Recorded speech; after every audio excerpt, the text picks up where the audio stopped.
Welcome to our 96th podcast. Today we're talking about knowledge transfer. What's one thing you can do to make sure your unwritten know-how doesn't leave when people walk out the door? Keep listening to find out. Welcome to Harmonious Workplaces, a podcast about corporate culture, organizational change management, and workplace behavior. Harmonious Workplaces was started by independent consultants Rich Cruz, Ben Kleinman, and Cheryl Volpe to explore, challenge, and build on various organizational culture and change management concepts. It's a blend of theory and practice based on their personal and professional experiences working with companies of all sizes across various industries. If you own a business, lead a team, want new ideas about the corporate environment, or just want to listen to a group of consultants talking about how to make work more enjoyable, we invite you to sit back, relax, and dive in with us to Harmonious Workplaces.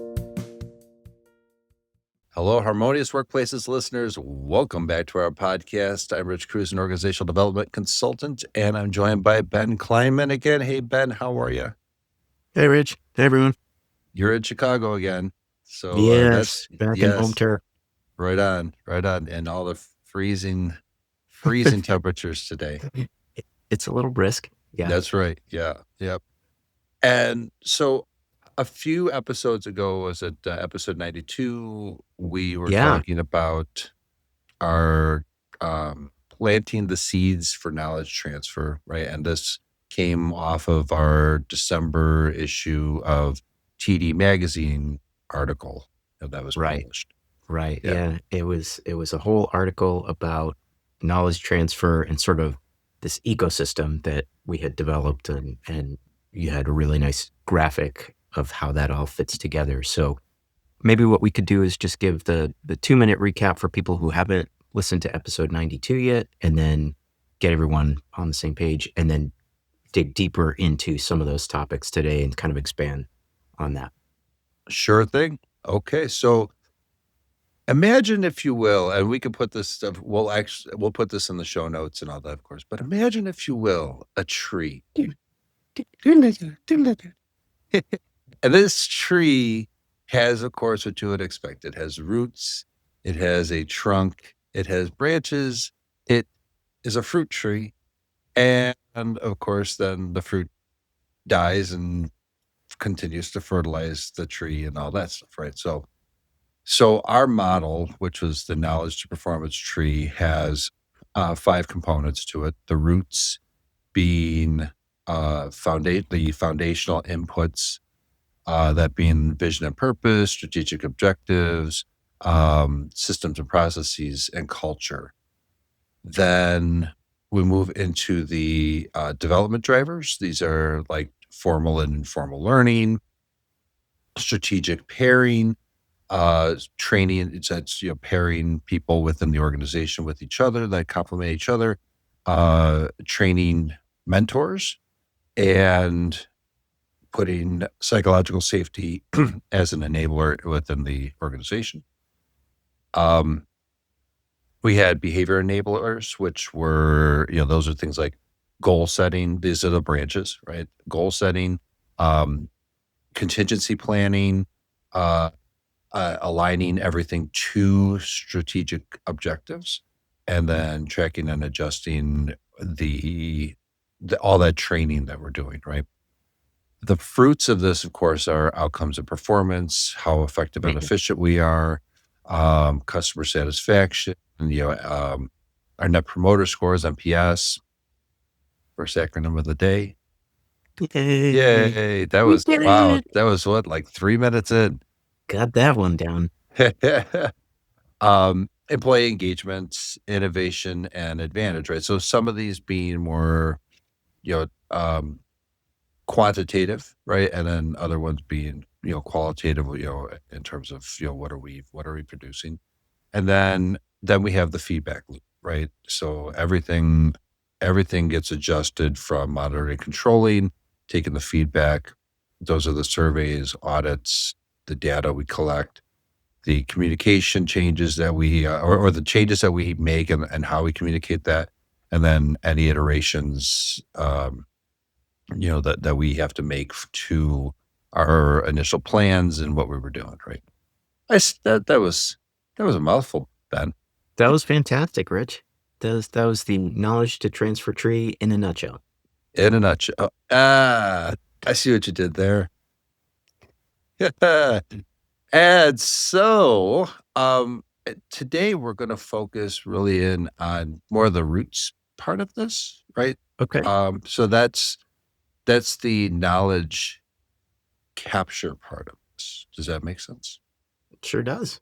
Yeah. It sure does. Yeah. So, so we talked about, the foundational aspect of this. And so in our last episode, well, not last episode, but the episode we had before, we talked about tacit knowledge versus explicit knowledge, right? And in so you work a lot with the medical industry and Healthcare industry writ healthcare, large. right? Medical or Right. healthcare, right? Yeah. So healthcare being highly regulated, you have Mm, to have tons of documentation. yeah. Do you come across a lot of that tacit knowledge as well? For sure. Yeah. There's Yeah, there's explicit knowledge in the sense that there are lots of standard operating procedures and work instructions in terms of getting through a manufacturing process to make some kind of a drug or make a medical device or sure. deliver a kind of service. There are usually standard ways that people are trying to evolve that into so that it's more repeatable. It's also proven to be safer and all of that kind of stuff. That's why we have a lot of those regulations. And then there's the tacit component to that, for sure, is just like on one other episode, you were talking about how you might have a machine, and if you just kind of feel the vibration, you know it's about to break or a certain part is about to get made that's not to spec. The Right. same concept applies absolutely in manufacturing medicines and Makes in sense. any kind of medical processes or procedures that you would use to file paperwork so that a drug could get approved or a device could get approved, all of those kinds of things. There are ways that you can combine information into binders that's doing it more efficiently versus less efficiency. You get to know how to word things, how to link things from one document to another. It just becomes more efficient. And there's all of that. So it's that type of not quite a dichotomy, but the sort of dual faceted aspect of knowledge is kind of everywhere. Sure. Sure. That makes sense. I I did well, I've done several consulting projects that have had um, this knowledge capture, creating SOPs, um, putting together BPMN process charts, right? Business process. Oh, I can't remember what exactly all that acronym is, but it's all of um the mapping, right, of a process using shapes and connections with so Visio is one of the Microsoft tools that's used for that. Um, and Ben, if you come up with that BPMN acronym, the entire thing, I'd appreciate that, man. Yeah, no, I was just looking because I'd not heard of that one either. BPMN is business process model and notation. And notation. Thank you. Thank you very much. Yes. So that, we've seen, where We've we have a, acronymed Rich out of the show. yeah, I failed this It's an one. acronym too far. Yeah. Yep. Sure is. We've out acronymed our acronym master. All of my business Where do we and go from business here? analyst people are like rolling their eyes right now. How did he Oh not my goodness. remember that? Well, Wow. anyway, but, um, we've I remember one instance where we found somebody who had been with the company for maybe, 15, 20 years or so, and just had she was like the linchpin for Yeah. everything between finance and accounting Yeah.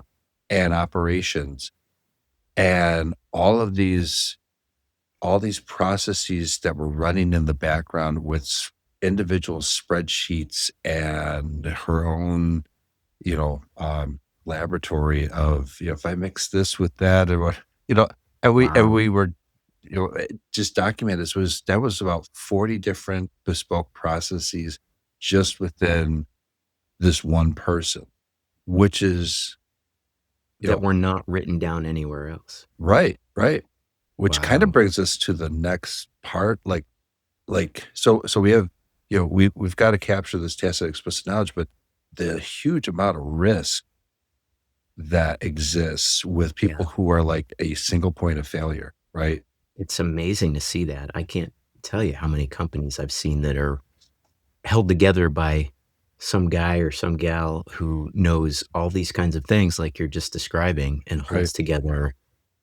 Back in the day, it would be a big iron server that was running in machine language, and there were like two people on the planet that knew machine language, and if one of them won the lottery, that was the end of that company, and that's it was right. just mind-boggling. Or Yeah, now you have people who are, like you say, very facile at knowing who to ask in finance to get this answer the right way that you can understand, who to ask in operations to get this answer the right way that you can understand, tie it all together, who to ask in all these other departments. And it's just amazing to have that sort of lived knowledge mhm, that you can bring to bear. But wow, that yep, it does become a risk. So it's a good point about all of this being done in the service of risk. I would also say it's also, good to do to maintain any kind of standard culture or kind of continue your culture. If that's the culture that you want your organization to have, you can easily maintain that or more easily maintain that if you have this body of tacit knowledge captured in some way, shape, or form. yeah, right, right, exactly. But unfortunately, what we see, and there's evidence that shows this too, right out there, in the land of academia, that shows that, uh, despite us understanding that risk, right, it's not until there's a threat of a person leaving, either being displaced or near retirement, Right. or, Right. or they, you know, "Oh, I don't think John or Mary they're feeling very good about their job right now." We need to figure out what they know, right? And try to do the stopgap like now. Right. But usually oftentimes it's like too late, right? Right. Yeah, Or it could just be simple as something as simple as someone being sick for a few days or going on maternity leave or paternity leave, absolutely. those kind of going on vacation for 2 weeks, all of those just very day-to-day routine things, not even something as drastic as someone retiring or someone, being let go or what have I mean, those Right, are things, and, it's I think one of the things that I see in many companies that I've traveled through is this idea that something as simple as when you complete a project or some sort of major initiative, not going back and having any kind of retrospective analysis on how did it go? What did we do well? What could we do better? I see right. some companies that sort of dip their toe in those waters, but very few that actually go back and do a deep dive. What did we learn from all of this? You mean you've just spent months and millions of dollars on X, Y, or Z initiative, and you don't even spend an hour going back and saying, how can we do that again, but better next time? To me, that's low hanging fruit, if you want to think of it that way, as it's money that's rounding errors on your initiative dollar, and it's just incredibly well spent if you can do that. Exactly. And that Yeah, ties into some of the stuff that you're talking about, tacit knowledge, because all those people on the initiative now have this tacit knowledge that's not written down anywhere. I mean, maybe some of it filters into standard operating procedures, or some of it's baked into tolerance levels for a widget or service levels or things like that.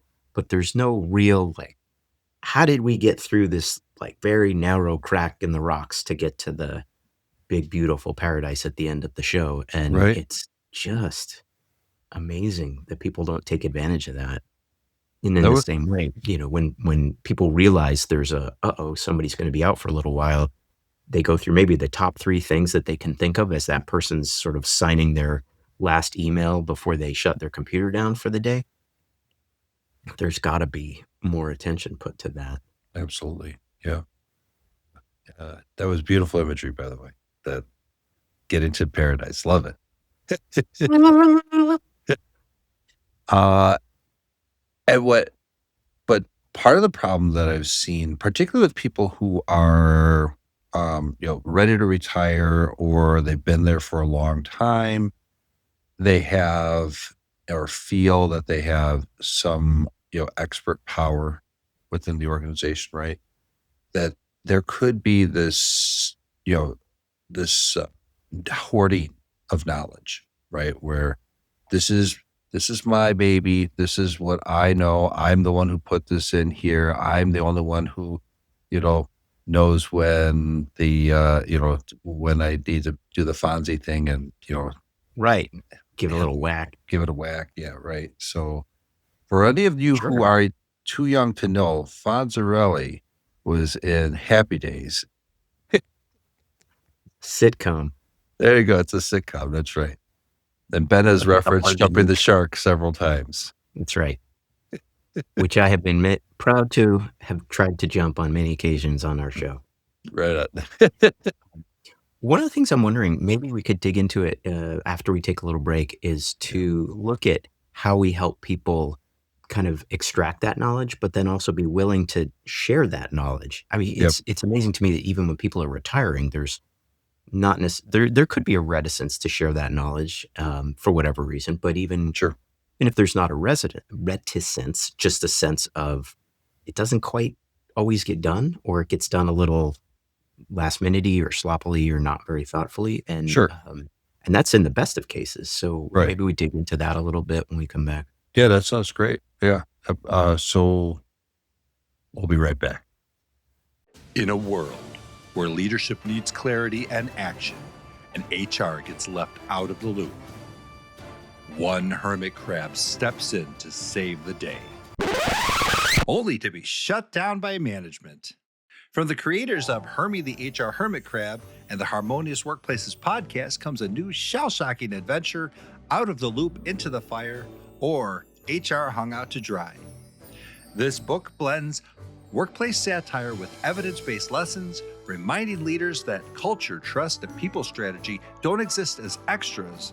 They form the foundation of lasting success. Whether you work as an HR professional, a leader, or just someone who has survived a few too many staff meetings, Hermie's stories will make you laugh, think, and maybe even change the way you see your workplace.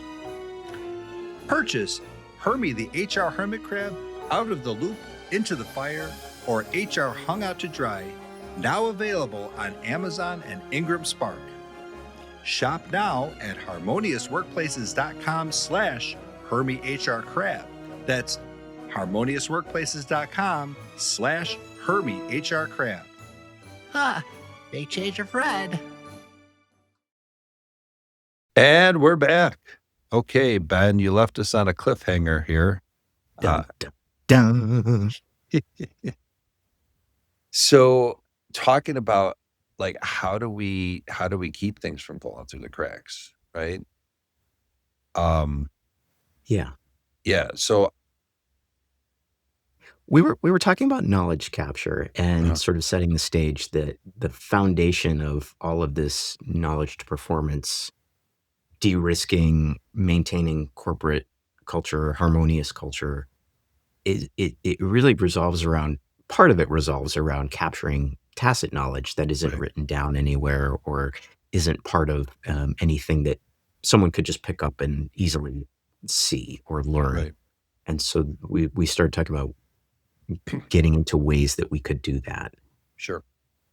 And I recall a project I was working on where the organization said, okay, everybody who knows what they're doing, right? Like start jotting it down and start, here's a basic formula. In fact, they invested in a piece of software that was not cheap, uh, to have people map out, their processes. But And was this a mapping a software like Visio or others that mapped these business processes? it was very similar Okay. to Visio, but it was, wasn't Atlassian, but it was something very similar to that. So it was a knowledge base, and it had this graphic component to it as well. Okay. And were people, the folks that were meant to be mapping this out, they were meant to go in and use the tool and draw the boxes and arrows and all that kind of stuff? Exactly. And left to their own devices, That's how surprising. that I mean, usually those tools they're learnable, but they're not quite as simple as, filling out a very simple form on a website to order a flight or book a table at a restaurant. I mean, they're a little more involved than that. that was the problem, Ben. That was Ah, exactly the problem. It was so inconsistent. People were just like, and what they were told was there's a quota. We want you to, in 30 days, you need to have 30 processes done. It's just random, right? And so the quality of what you get, you could just imagine, it was, start, turn on my computer, find this file, end. Like, just to get it done, right? And it's not the only place I've seen this type of thing where, you're given, the employees are given a very short training. They may be given a framework to work in or some kind of software to work in, but then they're left to do this without somebody helping them through thinking through the process or mhm. what are the other aspects and inputs and whatever, because people don't think about that when you're in a flow state, right? You're just doing and not really thinking about what processes are involved in what you're doing, if that makes sense. Yeah, yeah, Yeah, absolutely. And you wouldn't, because all of that is just natural to you. That's kind of why you're in that flow state. But right. as an external person, it's sometimes magic to watch these folks in a flow state. Yeah, yeah, But trying to record that if you're in that flow state, almost by definition, takes you out of that flow state. right. And so it sometimes can work better if you're an external person trying to capture that. Or if Yeah. you say to someone, okay, imagine if you were going through your flow state, but don't do it, just imagine it and then capture that step by step. And here's the type of thing that we're looking for.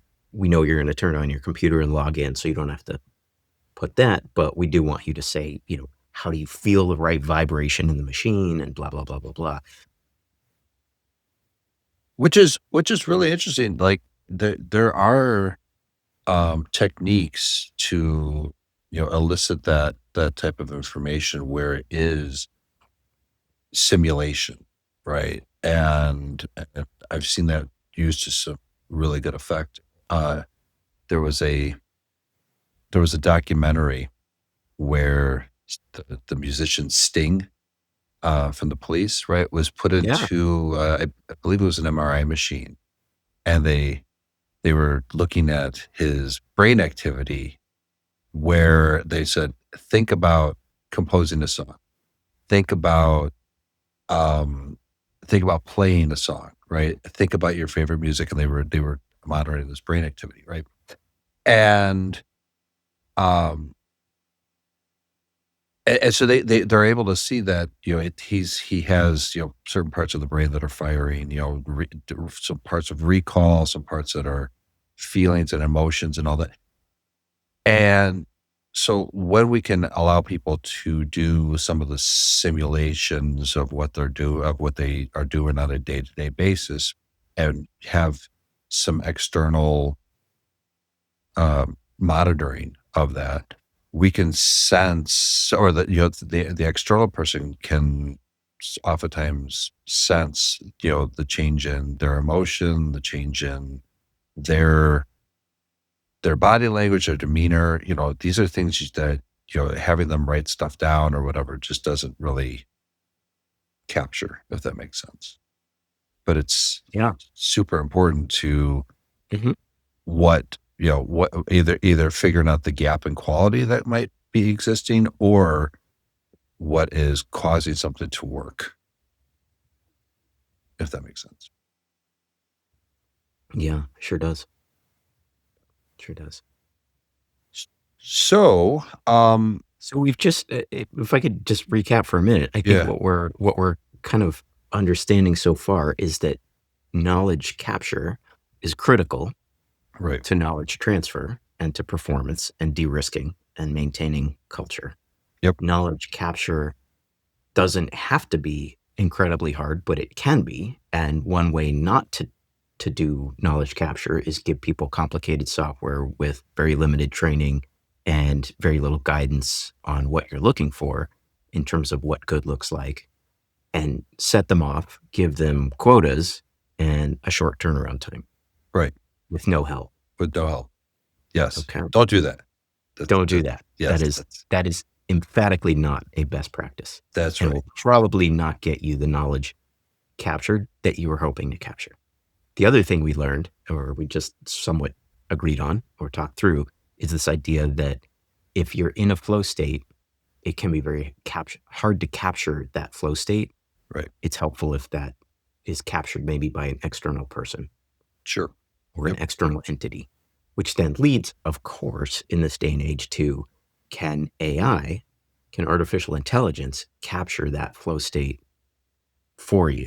And so if I'm little Benny, the master widget maker, sitting down at my machine and I have a camera behind me or sensors and cameras all around me set up to record everything, everything, Mhm. can AI take all that and capture it in a way such that you could come along 6 weeks later and say, how did Ben know when that machine was about to go out of tolerance? Sure. Or how did Ben know when to check to see that the levels were still correct so that he wasn't staring at the monitor all day for 8 hours, but knew exactly when to check in? How much time did he know?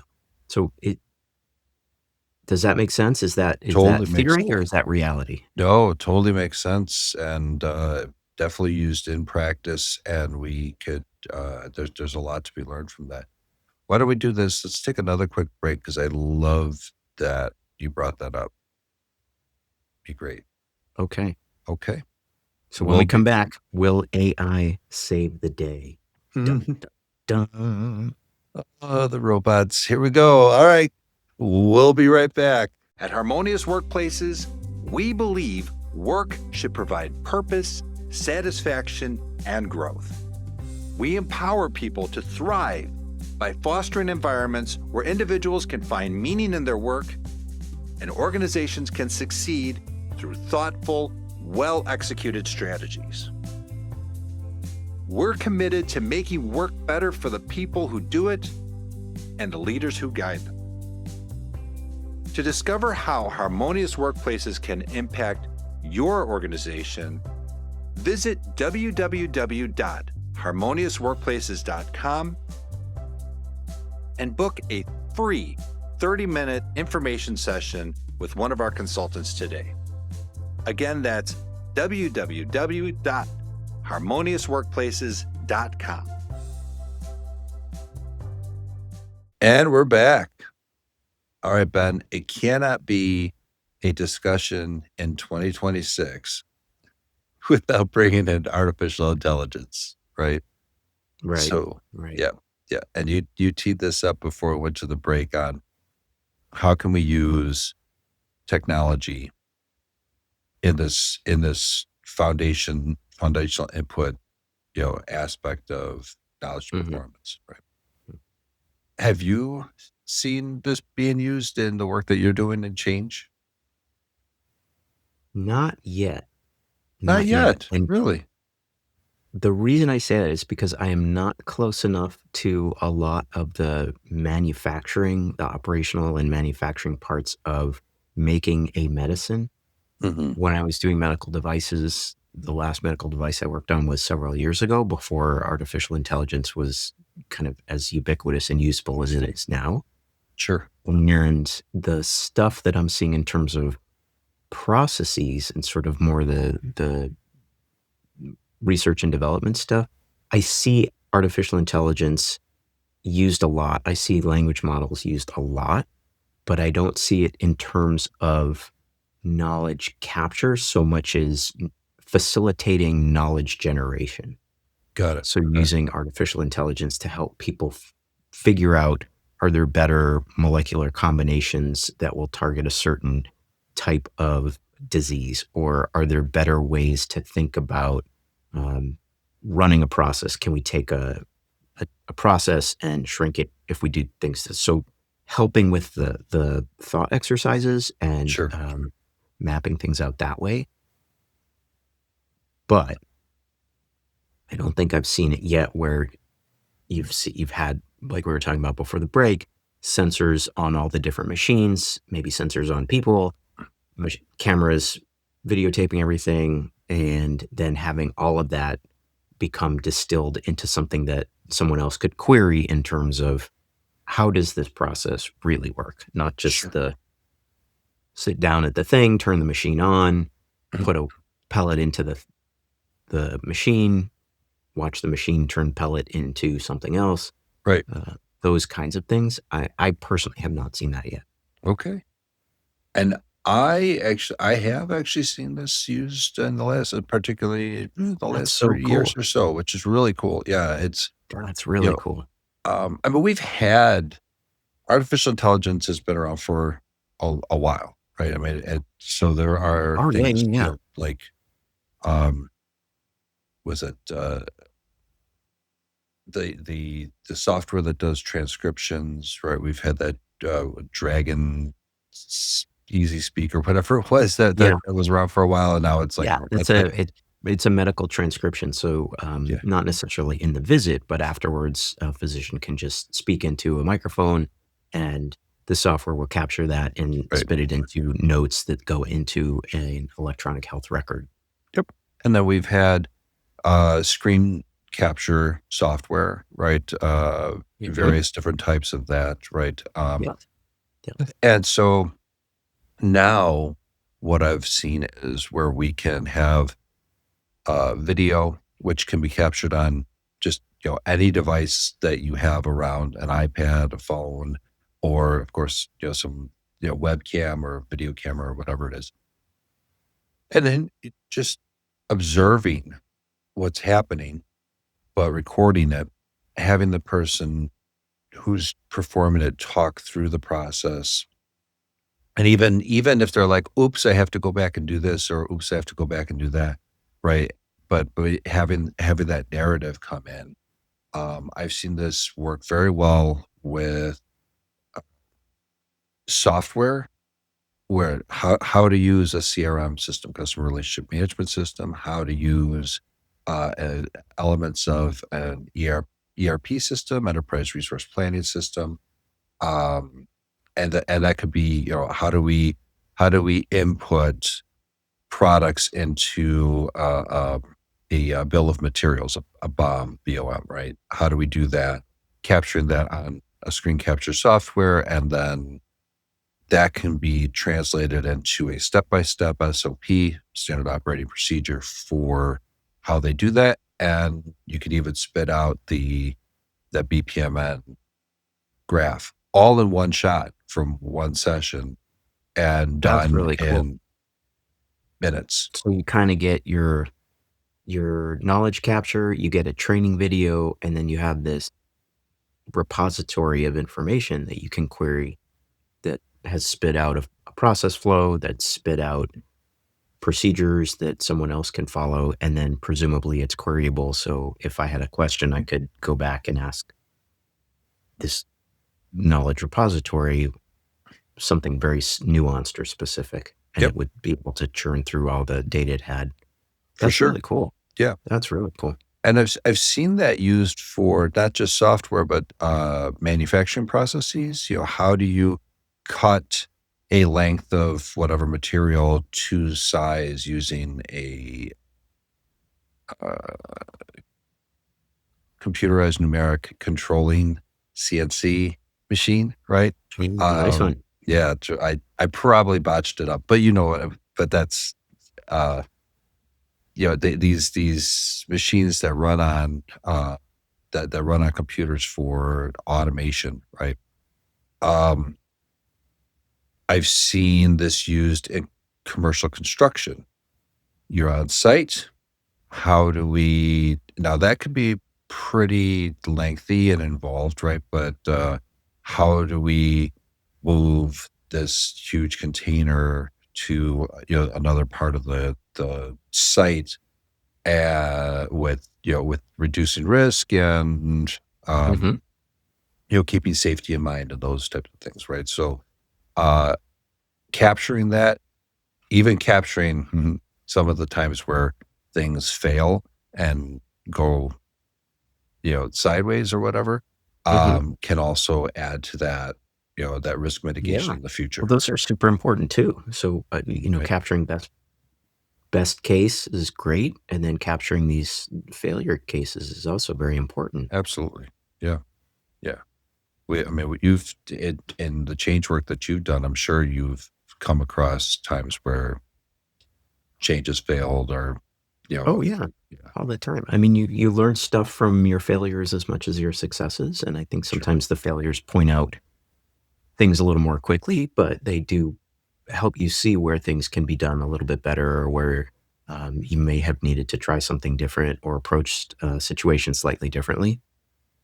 That Sure. can be folded into future changes, but then those are all good learnings to capture. Yeah. And all the failures that we do in our podcast get recorded here in video and audio in high fidelity for everybody. Uh, There you go. They're memorialized for all time and probably repeated in future episodes. So that tells that's me, probably right. Yeah, yeah. are we learning our own Yeah, taking our own lesson? medicine. Yeah. But in reality, we actually use artificial intelligence every week for what we do with the podcast Mhm. because we take our transcript, we take the show notes, we take uh, whatever materials, we throw it into the. We have a couple of different programs, right? We use Notebook LM, which is a Google product, and then we use Descript, which is a video product. That's if you think that we're spending hours and hours of editing this, Rich is in the back room cutting uh-uh. tape, splicing tape together, Yeah, making sure the montage looks good with the lighting and editing and all that kind of stuff. yeah, no, Hours, yeah, no, hours. 15 minutes. Not really, but but Yeah. AI has helped out with that part of it a lot, right? Mhm.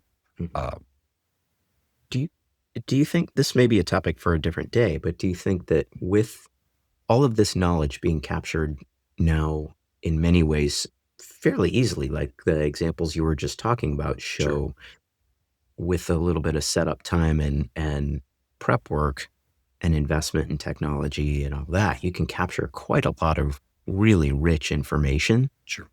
and then have that be usable in many ways. It can spit out a transcript, it can spit out a procedure, it can spit out a model or a flow, a document flow or process flow or some sort of flow. You can capture all of these things. You can have people watch sections of the video that it captured to show, okay, this is what we want to do. This is what we don't want to do. I mean, all of these things you can have it people query for nuanced questions. With all of that said, do you think then there's a opportunity or potentially a risk, depending upon how you look at it, of agents being able to do that, whether it's a robot being able to do the physical thing or a software agent being able to do some of the more computer oriented things online for you so that you don't have to do all of those tasks? Mm-hmm. Mm-hmm. Um, I've I actually have just this morning somebody that I follow who I worked with, a software company, um, uses. I don't know if this is factoring exactly into what you're saying, but it's they will take the information that they've received into one agent, right, to map out a process specifically for, I believe it might be web development, right, and then they take the information from that agent that was for the collection, put into another agent that actually has been trained on these best processes to filter, what came out of the learnings here, right?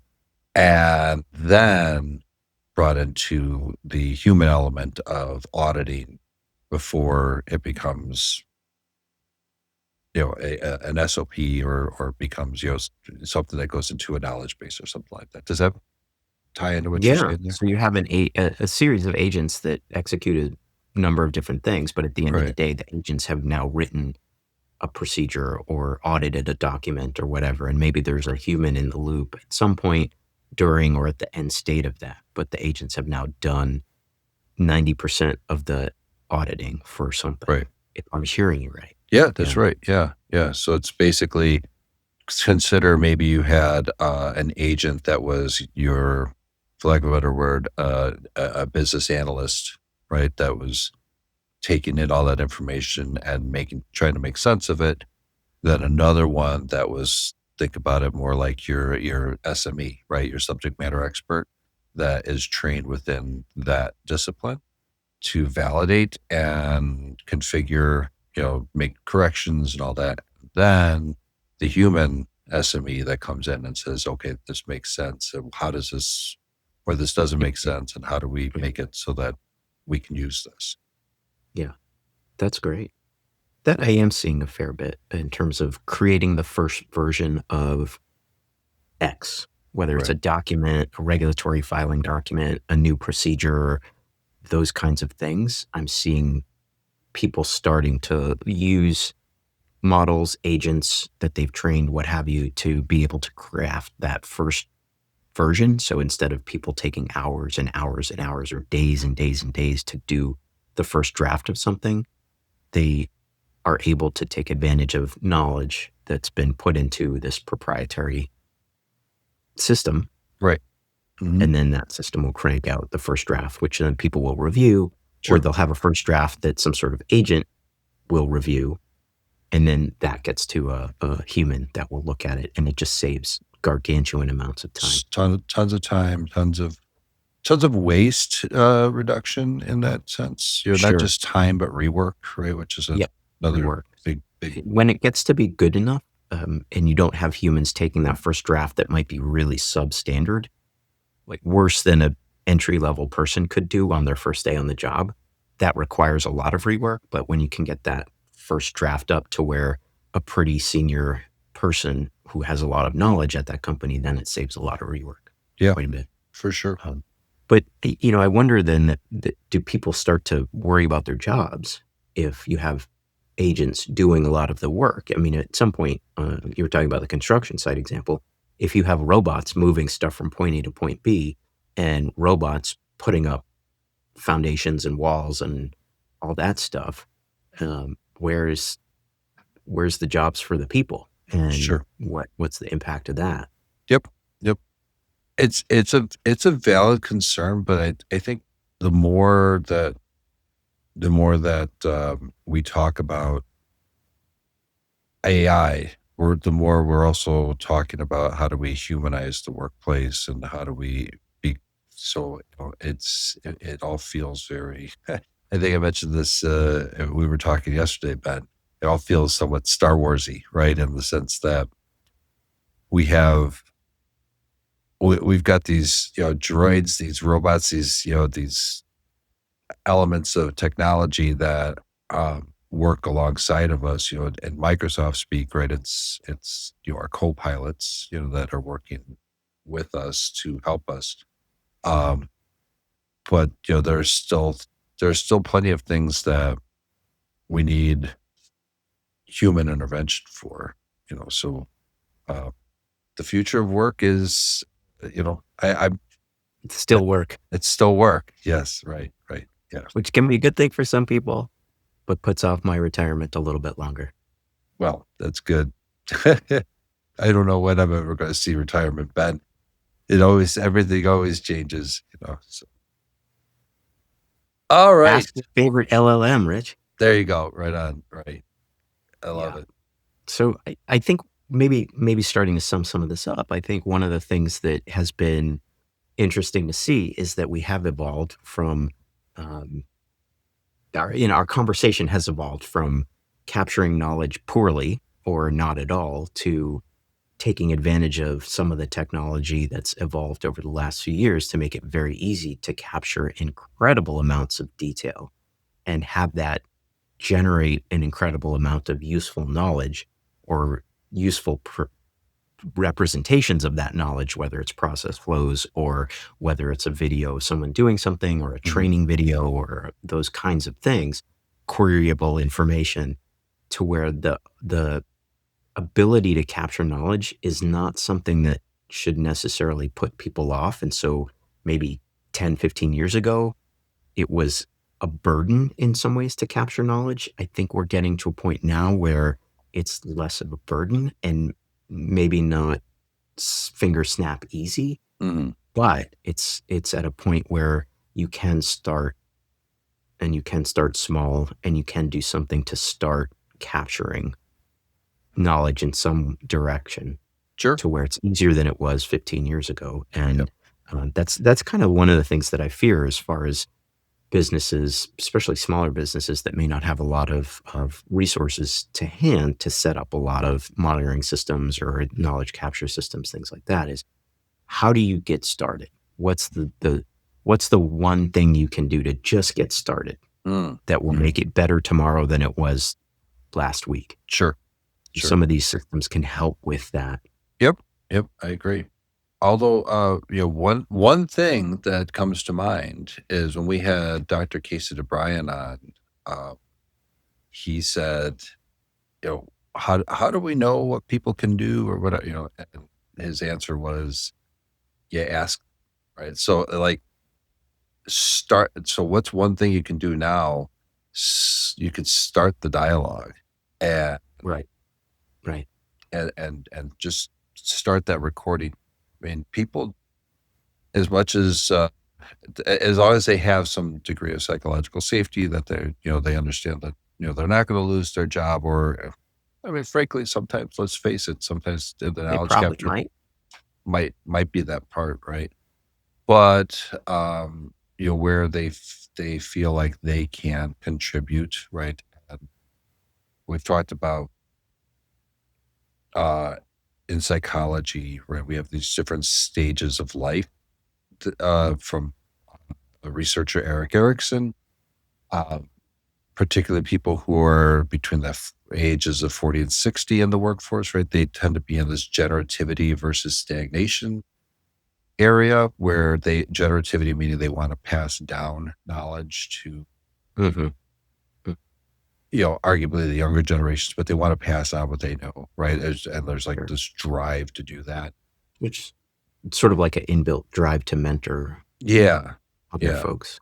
So how do we create a way that facilitates that, and allows people to still maintain those hierarchical needs of, stability, self-esteem, those types of things that will motivate them to want to do that. I love that you're so facile at just blending all sorts of theoretical models. I mean, you've just blended Erickson and Maslow in. Well, Brilliant. Does it make sense? There's the whole thing, Ben. Does it make somebody can run this episode through AI and tell me if any of that, what I just said, made sense. It did to me. All right, right on. That's an N of 1. There you go. All right. I love it. Yes. Perfect. All right, Ben. Well, we're just about at time. So, we want to thank everybody for showing up to the podcast today. This is something that we have been working on. We've been working through for, the last couple of years, especially the last couple of months now. And the TD article, we'll have a link to that for sure. And we'll have the knowledge performance tree and the show notes. But we'd love to hear how you're doing it. So drop us a line. What's worked? What's been challenging? Absolutely. Yeah. I think that's great. And if you have questions about knowledge transfer, feel free to find us on our website. Or if you have questions that you want to get some expert advice from our resident hermit crab, you can ask Hermie, the HR hermit crab. Absolutely. For some answers. Hermie's ready for you. Bring it on. Yeah. No, those are all good things. But okay. Right on. Yeah, So thanks. Thanks for listening. Yeah, thanks for listening. Harmoniousworkplaces.com. That's where you'll find all the information, all the things, right? The podcast, All the goods. all the goods, right? So, all right, Ben, you want to take us out today? Sure. All right. All right, everyone. Make change your friend.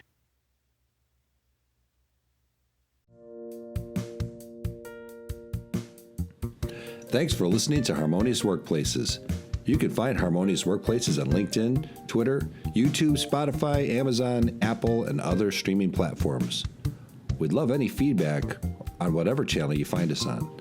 Please rate, like, and share our podcast with your network, and remember to add Harmonious Workplaces to your list of favorites to get notified about each new episode.